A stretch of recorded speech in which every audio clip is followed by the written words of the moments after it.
Hello, magandang araw mga sisi kong tunay. Paano ko ba ginawa ito yung minced chicken with zucchini? Tara, samahan niyo ako sa aking munting kusina.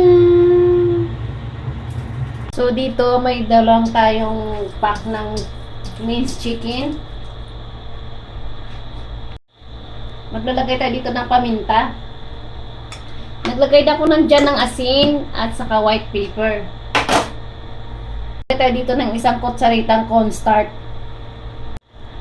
Maglagay tayo dito ng 2 kutsaritang soy sauce. 1 kutsaritang sesame oil. Kung walang sesame oil, regular na oil lang mga sisi ko. So, haluin lang natin ito gamit yung ating kamay.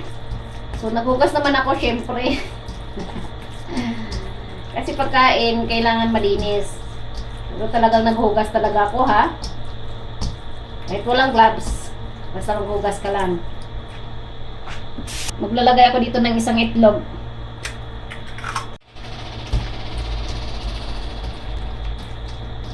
Pag okay na yung ating minced chicken, ilalagay muna natin ito sa ating plastic. Pagkatapos, ilalagay natin sa atong ref. Kahit 30 minutes, okay na. Dito mga sis, naghiwa lang ako dito ng zucchini. Ayan, hinati natin sa gitna.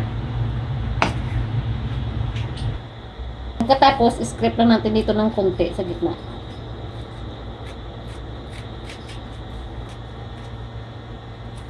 So, ayan, ganyan na mga sisi ko. So, ilalagay lang natin dito yung ating ginawang minced chicken.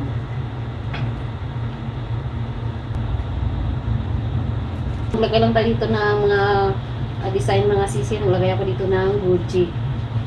So, kung wala mga sisi, okay lang, walang problema. Huwag yun na yung problemahin yung wala sa bahay nyo kasi nakaka-stress yan. Joke, charing.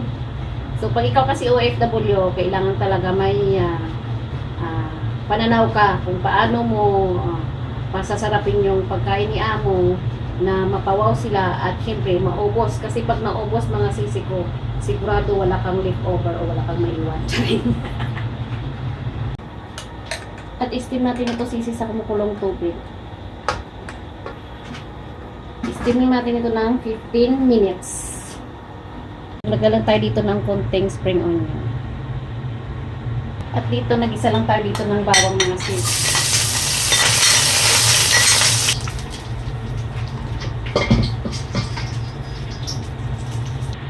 At ayan mga sisi, luto na yung ating minced chicken and zucchini.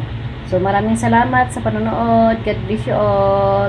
Ingat and bye-bye!